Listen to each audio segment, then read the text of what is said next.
the Cleveland Browns are quietly making one of the biggest offensive decisions of the offseason, and most fans don't even realize it yet. Behind closed doors, the front office is already preparing for life without Jeudy as their #1 wide receiver. And this isn't just about bad stats or one rough season. This is about protecting the future of the franchise, Shedeur Sanders. What's happening right now inside the Browns organization is a full-on shift in direction. Cleveland isn't tweaking the roster anymore. They're resetting the foundation of their offense. League insiders say the team is actively exploring ways to bring in a true alpha receiver, someone who can instantly change how defenses line up and give Sanders the kind of support young quarterbacks desperately need. And the timing of this move, it's no coincidence. After months of frustration, stalled drives, and growing tension on the sideline, the Browns have reached a breaking point. The patience is gone, the excuses are gone, and the message from the front office is clear.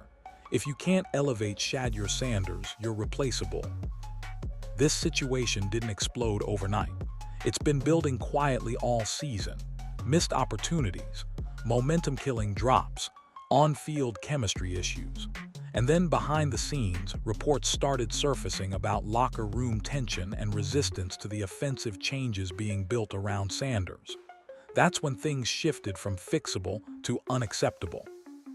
Now Cleveland is sitting in a powerful draft position, holding the 6th overall pick, with a real opportunity to reshape the entire receiver room in one move. And make no mistake, this isn't just about adding talent. This is about culture, leadership, accountability. The Browns are drawing a line in the sand. But here's the part nobody is talking about yet. The fallout from this decision could completely change Jeudy's future in the league and accelerate Shedeur Sanders' rise faster than anyone expected.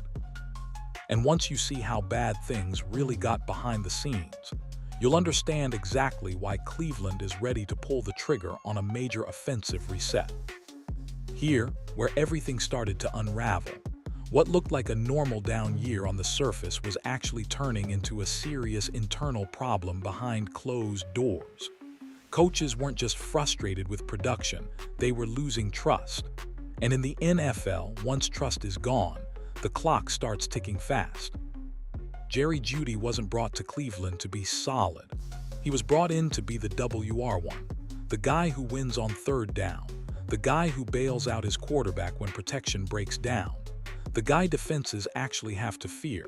Instead, week after week, the Browns' offense stalled at the worst possible moments. Drives died on routine routes, timing plays fell apart, momentum vanished. And it wasn't just fans noticing. Inside the building, staff members reportedly started tracking missed opportunities closely. Not just drops, but failure to separate, misread coverages, and blown route timing. Those details matter when you're trying to develop a young quarterback, because every missed rep slows growth. Every broken play chips away at confidence. Shedeur Sanders was trying to build rhythm, trying to learn the speed of NFL defenses, trying to trust his receivers. But instead of stability, he kept getting inconsistency. That's when the front office started asking uncomfortable questions. Are we actually helping our quarterback, or are we putting obstacles in his path? And then came the sideline tension. Multiple games featured visible frustration between Sanders and Jeudy. Body language, animated conversations, missed connections followed by finger pointing. That stuff doesn't happen by accident. It builds up over weeks of miscommunication and broken chemistry. League insiders say that's when Cleveland shifted from "let's fix this" to "we may need to replace this." Because when your rookie quarterback is the future, you don't gamble his development on a receiver who can't stay locked in mentally and technically. That's when Andrew Berry and the front office started exploring options quietly, looking at draft boards, studying receiver prospects, evaluating trade flexibility, preparing contingency plans. And once that internal pivot starts, it rarely stops. Because the Browns didn't just lose confidence in Jeudy's production. They lost confidence in the direction of the receiver room as a whole, and when that happens, change becomes inevitable. But what really accelerated this situation wasn't just poor performance. It was what happened off the stat sheet that pushed things past the point of no return. This is where emotions get removed from the conversation and reality takes over. Because once the Browns' front office sat down and reviewed the data, the situation stopped being debatable. Jeudy didn't just have a down year. He ranked near the bottom of the league in efficiency metrics that matter most for a starting receiver: catch rate, drop percentage, separation consistency, third down conversion impact. All of it painted the same picture. And the most damaging part, these weren't impossible catches. We're talking about routine slants, timing routes, comebacks, quick hitters designed to get Sanders comfortable early in drives, plays that are supposed to be automatic at the NFL level. Instead, they turned into stalled possessions and wasted opportunities. Inside the building, coaches track something fans rarely see: drive-killing errors, not highlight mistakes, not flashy failures, but the subtle moments that quietly flip momentum. And Jeudy's name kept showing up on those reports. When a rookie quarterback misses a throw, that's expected. When a veteran wide receiver drops clean passes repeatedly, that's unacceptable. And here, where the problem got bigger than stats, because every drop forced Sanders to hesitate. Every miscommunication made him double-check reads. Instead of throwing with anticipation, he started waiting. And waiting in the NFL gets quarterbacks hit. That's when Cleveland realized this wasn't just about one player struggling. It was about protecting their investment at quarterback. Front office executives know this pattern. They've seen it across the league. Young QBs fail not because of talent, but because the roster around them fails to support growth.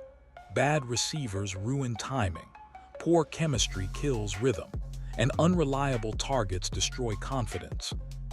That's why the Browns didn't hesitate to begin reshaping the room. Jamari Thrash started seeing more opportunities. Younger receivers were rotated in. Route trees were adjusted. Targets shifted away from Jeudy quietly but noticeably. And if you watched closely late in the season, you could see it happening in real time. Jeudy wasn't being featured. He wasn't being schemed open. He wasn't the first read anymore.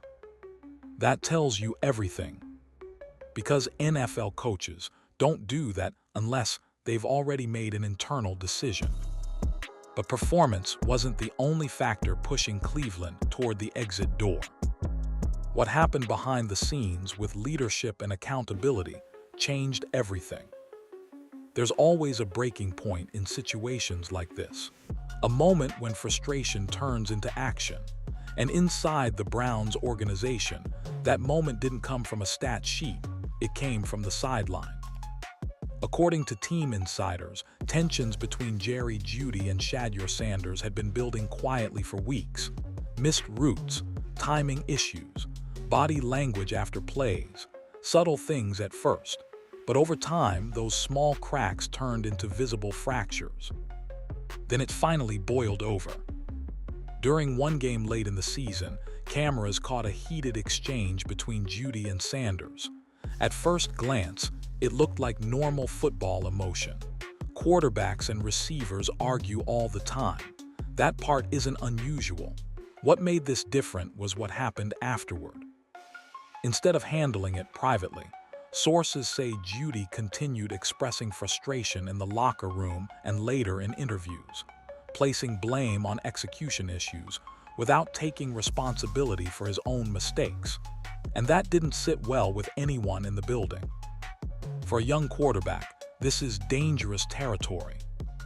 Sanders is still learning the speed of the league. He's adjusting to coverages, pressure schemes, timing windows.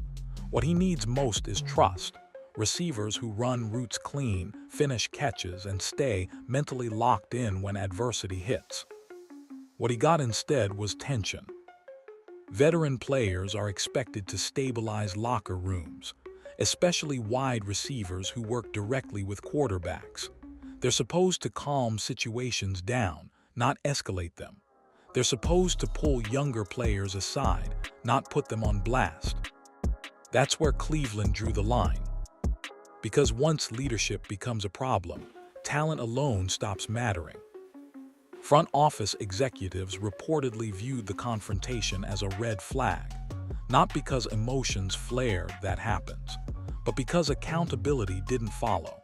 Instead of owning mistakes and moving forward together, the situation created division. And that's when the tone shifted internally. From that point on, the Browns started operating with a new mindset. They weren't just evaluating on-field production anymore. They were evaluating chemistry, culture, buy-in, willingness to grow with the quarterback. And when those boxes were checked, Jeudy kept coming up short. You could see it reflected in usage patterns: fewer design touches, fewer priority reads, more emphasis on players who were fully aligned with the offensive direction. That's how organizations quietly move on, before anything is ever announced publicly. But here's the part that made this situation irreversible. The Browns weren't just reacting to conflict. They were actively planning the future, and that future didn't include building around Jeudy anymore. And the draft board is where that plan becomes very real. Once the internal tone changed, the next move was obvious. Cleveland didn't wait for public outrage or media pressure. They went straight to the whiteboard. Because when a front office stops believing in its WR1, the solution isn't talking points, it's replacement planning. Behind closed doors, Browns executives began reworking their draft priorities. The 6th overall pick suddenly became more than just another asset. It became a weapon, a reset button, a chance to completely change the identity of the passing game. League sources say Cleveland is now seriously evaluating top-tier receiver prospects who can step in immediately and command defensive attention from day one. Not developmental projects, not role players, true alpha targets who force coverage adjustments and create space across the entire offense. And this matters more than people realize. Shedeur isn't the type of quarterback who needs to be hidden. He thrives with timing, rhythm, and trust-based throws. Give him a receiver who separates cleanly, catches consistently, and understands leverage, and suddenly the entire offense looks different. That's what Cleveland wants. That's why draft conversations inside the building have shifted away from patchwork fixes and toward foundational upgrades. They're no longer asking, "How do we make this work?" They're asking, "Who gives us the best chance to build something sustainable?" This isn't just about talent evaluation, it's about direction. When a team is willing to spend a top 6 pick on a wide receiver, it sends a message to the entire locker room. It says the offense is being rebuilt around the quarterback. It says the margin for underperformance is gone. And it says nobody's job is safe if production and buy-in don't match expectations. That message has already been received. You can see it in how players are being evaluated now. Cleveland is prioritizing reliability over reputation, separation over hype, consistency over highlight reels. They don't want another receiver who looks good on paper but disappears on Sundays. They want someone who shows up when third downs matter, someone who catches through contact, someone who doesn't shrink when pressure hits. Because the AFC North isn't forgiving. Every week is physical, every drive is contested, and young quarterbacks don't survive long without dependable weapons. That reality is shaping every roster discussion right now. And while fans are debating mock drafts online, Cleveland's front office is already lining up scenarios, trade-up options, prospect rankings, contingency plans, all built around one idea. Shedeur needs a real WR1, not a placeholder, not a project, a cornerstone. And once that decision was made internally, it created a ripple effect that goes far beyond the draft board.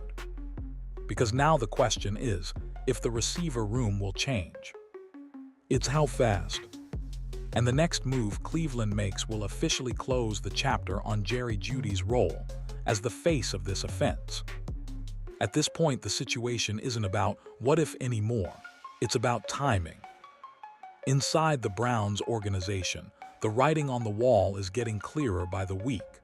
When a team starts planning draft replacements, reduces on-field usage, and quietly reshapes its offensive identity, it's not experimenting, it's preparing for separation. And Jeudy feels it. Sources close to the team suggest Cleveland has already begun exploring trade scenarios behind the scenes, not aggressively shopping him in public, but doing what front offices always do first, testing the market, making calls, gauging interest, seeing what kind of return might be possible before the offseason officially heats up. Here's the problem. Jeudy's value isn't what it used to be. After a season filled with drops, limited separation, and public tension, teams around the league are no longer viewing him as a guaranteed WR1. He's now being evaluated as a secondary option, a role player who might thrive in the right system, but isn't someone you build an offense around. And that hurts leverage. Cleveland knows this.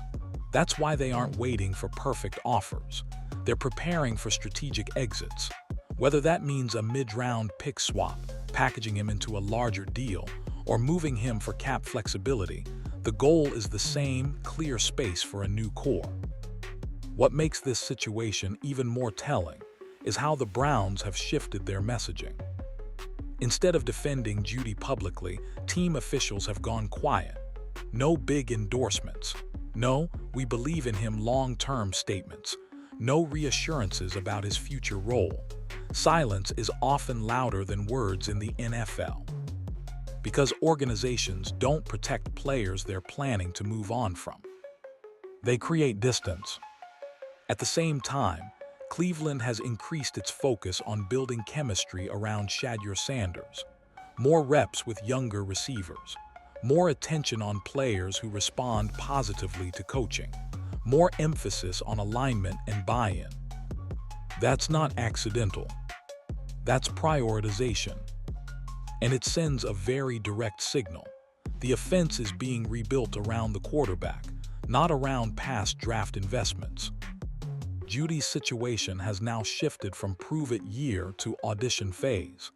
Every snap becomes a valuation. Every interaction matters. Every offseason move carries weight. But here's the uncomfortable truth. Even if Jeudy improves statistically, the cultural damage may already be done. Trust is hard to rebuild once leadership confidence is lost. And in Cleveland's case, the front office has already decided that stability around Sanders matters more than salvaging individual reputations. That's why the Browns are preparing for a future where Jeudy is no longer part of the long-term plan. And once that door starts closing, it rarely opens again. But this roster shift isn't just about removing problems. It's about creating something new.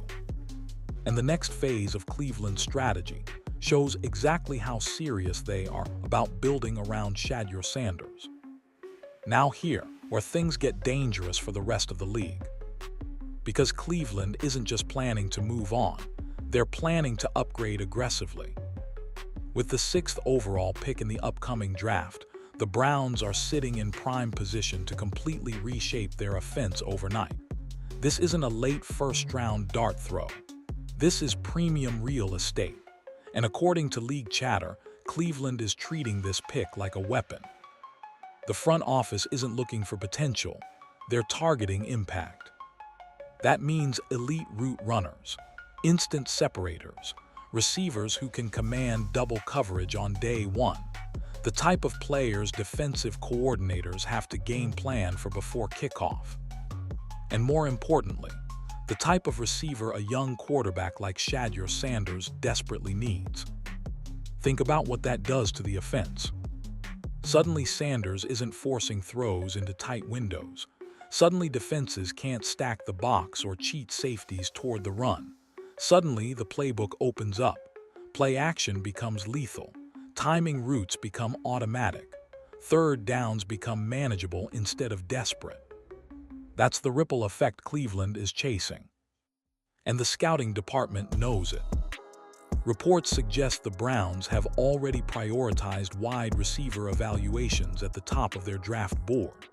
Front office staff have been spending extra time on top college prospects, breaking down separation metrics, contested catch efficiency, and route versatility. They're not guessing. They're hunting. What makes this move even more strategic is how it aligns with Sanders' development timeline. Year 2 is when quarterbacks usually make their biggest leap. It's when the game slows down, when reads become faster, when leadership grows. Cleveland wants that leap to happen with real weapons in place. Not temporary fixes, not aging veterans, not maybe-it-works experiments. A true WR1 changes everything. It also sends a message to the locker room. It tells players the organization is serious about winning now. It tells Sanders he's not carrying this rebuild alone. It tells the fan base the franchise finally has a direction, and they're committing fully. But there's another layer to this strategy that people aren't talking about. Drafting a top receiver also protects Sanders politically inside the organization. If he struggles early, the excuse disappears. He'll have talent around him. He'll have support. He'll have structure. Which means Cleveland is putting pressure on success, not waiting for it. And once a franchise makes that type of investment, there's no turning back. This isn't a rebuild anymore. It's a declaration. But with bold moves come bigger expectations. And the next phase of this story shows how the Browns are quietly reshaping their culture around Sanders, not just their depth chart. Now the clock officially starts ticking. Because once the offseason calendar flips into draft season, Cleveland won't have the luxury of patience anymore. Every move from this point forward is going to reveal exactly how serious the Browns are about building around Shedeur Sanders. Behind the scenes, league insiders say the Browns are already laying the groundwork. Quiet conversations with agents, early scouting meetings, internal debates about whether staying at pick 6 is enough or if moving up makes more sense. And that decision could change everything. If Cleveland stays put, they still land a top-tier receiver, someone who can step into the WR1 role immediately, someone who gives Sanders a reliable safety blanket on critical downs. But if they trade up, that signals desperation mixed with belief. It means they've identified their guy, and they're willing to pay the price to get him. And that's when the league starts paying attention. Because teams don't mortgage draft capital unless they see a real franchise window opening. At the same time, the Browns' front office is evaluating trade options involving Jeudy. Reports suggest they aren't expecting blockbuster returns, but they don't need one. Even a mid-round pick clears cap space, opens roster flexibility, and removes a locker room distraction. That's a win in itself. What's more important is timing. Cleveland wants the receiver situation settled before training camp. They don't want Sanders walking into his second season surrounded by uncertainty. They want clarity, chemistry, reps built with the players who will actually be there on Sundays. And that's where this becomes bigger than football. Because what the Browns are really doing right now is choosing an identity. For years, this franchise has been stuck in survival mode. Quarterback carousels, coaching resets, constant resets of expectations. That era is ending. Whether people believe in Sanders yet or not, Cleveland is building as if he's the answer. That alone changes the energy inside the building. It shifts how coaches plan, how players buy in, how free agents view the franchise. And the ripple effects don't stop there. If Sanders takes a step forward early next season, the narrative flips instantly. The same critics questioning Cleveland's direction today will suddenly start talking about smart roster construction and patient development. But if things stall, the pressure becomes nuclear. That's the risk Cleveland is accepting. They're no longer hiding behind rebuild language. They're choosing a lane. And once you choose that lane, there's no room for half measures. The Browns aren't preparing for another transitional year. They're preparing for a turning point. And what happens over the next few months will decide whether this franchise finally breaks the cycle or repeats history all over again. Now comes the final question, not just for Cleveland, but for the entire league.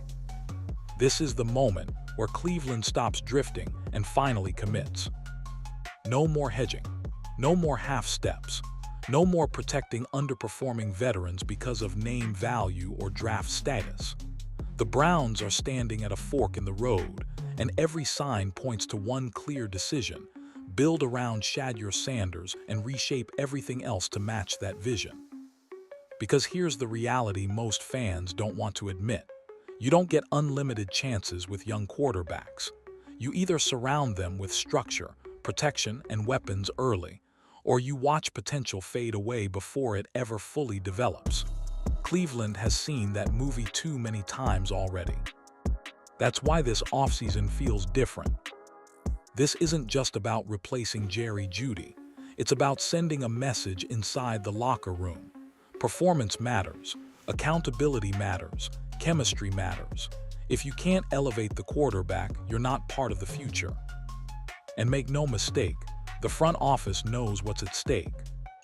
With a top 6 pick, cap flexibility, and a clear direction, Cleveland has the tools to finally build something sustainable. But tools don't matter unless you use them correctly. Draft the wrong receiver, hesitate on a necessary move, protect the wrong ego, and the entire plan collapses before it even gets started. That's why the pressure on Andrew Barry is massive right now. Every decision he makes this offseason will be judged through one lens. Did it help Shedeur Sanders grow? Did it make the offense more stable? Did it raise the ceiling instead of just patching holes? Because the Browns aren't just trying to win games anymore. They're trying to change their reputation. They're trying to become a franchise quarterbacks actually thrive in, not survive in. And here's the part nobody can ignore. If Cleveland gets this right, if they land the right receiver, fix the culture, and give Sanders a real supporting cast, this team can flip the AFC North hierarchy faster than anyone expects. But if they get it wrong, they're back to square one. New quarterback debates, new rebuild narratives, same cycle, same disappointment. So this offseason isn't just important. It's defining. Cleveland is choosing who they want to be. And whether fans like it or not, the organization has already made one thing clear. The future runs through Shedeur Sanders. Now the only question left is simple. Will they finally build the right team around him, or repeat the mistakes that have haunted this franchise for decades?